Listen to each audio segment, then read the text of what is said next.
Baik, terima kasih Anda masih bersama kami dalam Sindo Prime. Kami masih berbincang-bincang dengan Ketua Umum Teman Ganjar Rinto Wardana, peneliti Indikator Politik Indonesia Kennedy Muslim, dan Yusuf Lakaseng, Ketua DPP Perindo. Baik, saya ke Pak Yusuf Lakaseng. Pak Yusuf, Perindo ini kan terkenal di kalangan anak muda ini ya, meraih suara anak-anak milenial, kemudian Gen Z begitu. Bahkan kita lihat dari hasil survei juga semakin baik. Nah, apa langkah-langkah yang dilakukan yang mungkin bisa menjadi pembelajaran juga bagi koalisi ini untuk bisa meraih suara dari para generasi Z ini? David, menurut saya ada dua memang komponen atau kelompok atau dua hal besar yang akan mempengaruhi yang menjadi penentu pemenang Pilpres kali ini. Yang pertama adalah Pak Jokowi, ya, karena kalau dilihat tingkat kepuasan publik terhadap pemerintahan Pak Jokowi tinggi sekali, 82%. Jadi memang endorsement Pak Jokowi itu sangat menentukan siapa pemenang calon presiden di kontestasi 2024 nanti. Dari sisi itu, saya kira akhir-akhir ini makin kelihatan bahwa tidak bisa tidak Pak Jokowi betul-betul mendukung Ganjar, terakhir dengan Gibran yang sudah ikut kemana-mana Ganjar Pranowo, menjadi jurkam Ganjar Pranowo, bahkan sudah memakai atribut baju bergaris hitam putih yang menjadi simbolisasi busana yang akan dipakai oleh Ganjar Pranowo. Dan yang kedua yang menentukan itu adalah pemilih muda, itu milenial dan Gen Z. Karena populasi mereka di pemilu kali ini ada 50% lebih atau tepatnya 52-53%. Nah, untuk Gen Z dan milenial, menurut saya sih kenaikan survei Pak Prabowo ini sifatnya sementara saja. Karena ada kekecewaan mereka terhadap tidak terlaksananya U20 atau ditolaknya U20 oleh PDIP Perjuangan. Dan itu juga dilakukan oleh Ganjar ketika itu, dan menurut saya Ganjar melakukan ketika itu sih bukan suara hatinya, tapi itu adalah sebuah langkah politik taktis untuk taat kepada partai agar diusung oleh partai, dan itu memang terbukti Ganjar kemudian diusung ya. Lambat laun Gen Z dan milenial akan lihat kemudian dalam proses yang terus dinamis ini, orang kemudian akan melihat, mereka akan melihat bahwa ya hanya Ganjar yang identik, yang sama persis dengan Jokowi. Gaya belusukan, sportif, ya, karakter, energisitas, ya tidak ada yang menyamai itu. Kalau karakter Pak Prabowo dengan Pak Jokowi kan kontradiktif banget, nggak ada sama-samanya ini orang ini. Kecuali memang pihak mereka mau menyamakan sih, ya itu sangat terpaksa gitu ya. Tapi kalau mau dilihat lebih dalam lagi, ya lebih natural lagi, maka Ganjar lah yang identik dengan Pak Jokowi. Jadi dua hal itu, dan kemudian yang harus dilakukan adalah orang kan kemudian belum tahu benar siapa Ganjar ini, apa prestasinya di Jawa Tengah, ya. Dan menurut saya memang harus lebih diperkenalkan lagi, Ganjar harus lebih diperkenalkan lagi. Dan positif kemarin Ganjar merilis baju kampanye seperti Pak Jokowi dulu dalam Pilkada DKI merilis baju kotak-kotak, sekarang adalah baju garis vertikal hitam dan putih. Ini menyimbolkan bahwa Ganjar sudah keluar dari kandang merah, jadi dia bukan milik PDIP lagi, tapi hitam putih ini menyimbolkan bahwa dia sudah milik semua. Ini positif ya, dan harus diberitahukan keunggulan-keunggulan Ganjar. Dia masih muda, dia family man ya, tanpa kita kontradiktifkan dengan calon lain ya. Kalau kita lihat family man sekali Ganjar gitu ya. Punya istri yang juga pelari, atletis, cucu seorang kiai, anak seorang diri, pendidikannya bagus, rumah tangga bagus. Yang berikutnya tidak punya beban masa lalu, tidak ada kesalahan masa lalu Ganjar ini. Kalau yang lain-lain, terutama Pak Prabowo kan masih berkutat-kutat lagi soal hak asasi manusia, dan itu adalah fakta gitu ya. Dan prestasi masih banyak lagi. Jadi anggota DPR selama 2 periode, pemerintah Jawa Tengah, menaikkan UMKM produknya menjadi kelas dunia. Kemarin kita lihat ya, diekspor ke Perancis, 2 kali berturut-turut dapat penghargaan sebagai provinsi yang ramah anak, ya, kemampuan menurunkan angka stunting yang signifikan sampai 50%. Jadi dari sini saja yang kita bisa lihat bisa bekerja sesuai dengan perangai dan gaya Jokowi itu adalah Ganjar. Baik, Pak Yusuf. Saya ke Pak Rinto, mungkin singkat saja Pak Rinto. Ini mengapa Pak Jokowi, kalau dari yang Anda dengar ya di sekeliling Anda kan relawan juga. Mengapa Pak Jokowi sampai sekarang belum juga menetapkan dukungannya, artinya ya sudah hanya satu orang ini aja begitu. Masih terus tampak kayak seperti di kanan dan di kiri. Mengapa? Menunda-nunda. Ya, Pak Jokowi ini kan seorang negarawan. Dia harus berdiri di tengah-tengah semua kepentingan yang ada, termasuk di tengah-tengah para capres yang ada ini.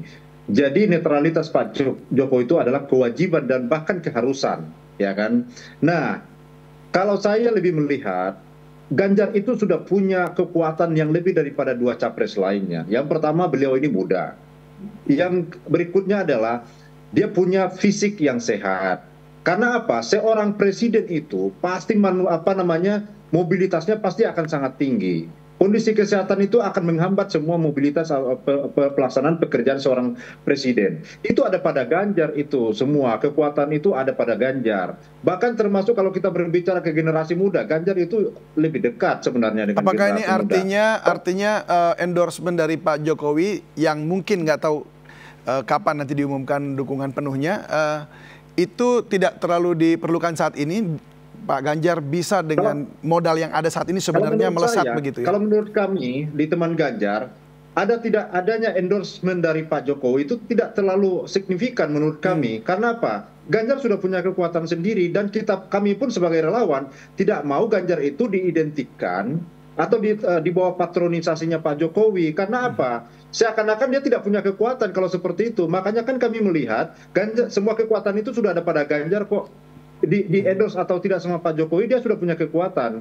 Kalaupun akhirnya Pak Jokowi mengendorse atau menyatakan dukungan kepada Pak Ganjar, itu lebih kepada keputusan politik di akhir. Tetapi sekarang ini Ganjar bukannya tidak punya kemampuan. Yang ada sekarang ini dikerjakan oleh Ganjar itu adalah kemampuannya sendiri. Adapun sebagai seperti yang disampaikan di awal itu, bahwa yang paling tepat untuk melanjutkan tugas Pak Jokowi adalah Pak Ganjar, ya memang karena kami melihat bahwa visinya Pak Ganjar itu sama dengan Pak Jokowi, tetapi tidak dapat dikatakan Pak Ganjar itu di bawah patronisasi Jokowi atau identik dengan Jokowi. Yang benar adalah Pak Ganjar punya kekuatan sebagai seorang capres yang berani mengambil keputusan di tengah keputusan itu tidak populer. Itu terjadi pada saat hiruk pikuk daripada U20. Hanya satu-satunya Ganjar yang berani menyatakan sikap, berani mengambil keputusan di tengah tentangan daripada kontroversi yang terjadi di lapangan. Kita butuh presiden yang berani mengambil keputusan di tengah keputusan itu tidak populer. Dan dua presiden yang lainnya tidak memiliki hal itu. Baik, saya terakhir ke Pak Kennedy. Pak Kennedy, apakah semua yang disampaikan tadi oleh Pak Yusuf Lakaseng, kinerja dari Pak Ganjar dan juga yang disampaikan oleh Pak Rinto, itu semuanya itu kemudian terlihat artinya bisa di amplified begitu dalam 2 bulan atau 3 bulan terakhir yang Anda lihat begitu? Karena ini kan masih kejar-kejarannya dari bulan lalu, masih dempet terus begitu ya. Apakah modal-modal seperti itu memang yang paling penting untuk di-amplified supaya bisa lebih meraih elektabilitas yang lebih tinggi begitu? Ya, David, selain terkait yang dari tadi kita bahas terkait dengan endorsement Jokowi, tentu saja kita tidak bisa mengesampingkan hal yang paling krusial ya dalam setiap kampanye itu, apalagi menurut generasi muda itu, gagasan apa yang ingin dibawa masing-masing capres ini gitu loh. Itu yang masih belum tampak terlalu diamplifikasi gitu di media. Media belakangan setiap pilpres itu, apalagi masih 6 bulan menjelang pilpres ini, cenderung lebih fokus kepada aspek horse race gitu loh, masih kejar-kejaran elektabilitas. Tapi jarang sekali kita fokus kepada gagasan apa yang ingin dibawa, program-program seperti apa yang ingin dibawa oleh masing-masing capres ini. Dan di survei kami kemarin memang ketika kita teliti lebih jauh, isu apa yang menurut Gen Z dan milenial ini merupakan isu yang harus dibawa oleh capres dalam pemilu 2024. Di Gen Z ini isu terkait dengan penciptaan lapangan kerja itu yang paling dominan gitu loh. Selain juga soal pemberantasan korupsi gitu.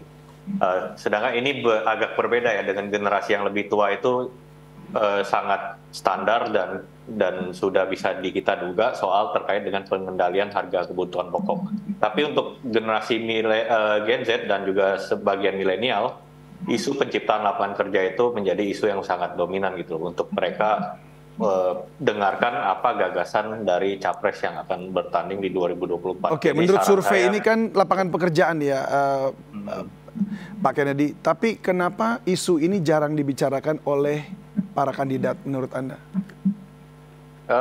ya mungkin kita juga butuh level up ya, dari level up dari semua pihak yang terlibat, stakeholder dari pemilihan presiden ini gitu, baik itu dari sisi media, dari sisi elit politik, tentu saja dari capres-capres itu sendiri harus lebih sering ketika tampil di publik membicarakan soal gagasan gitu loh, terkait dengan apa ya program-program yang akan mereka bawa menjelang pemilu presiden 2024, program-program seperti apa yang mereka tawarkan kepada anak muda, baik kepada kelompok tani atau berbagai macam demografi yang mereka temui gitu loh.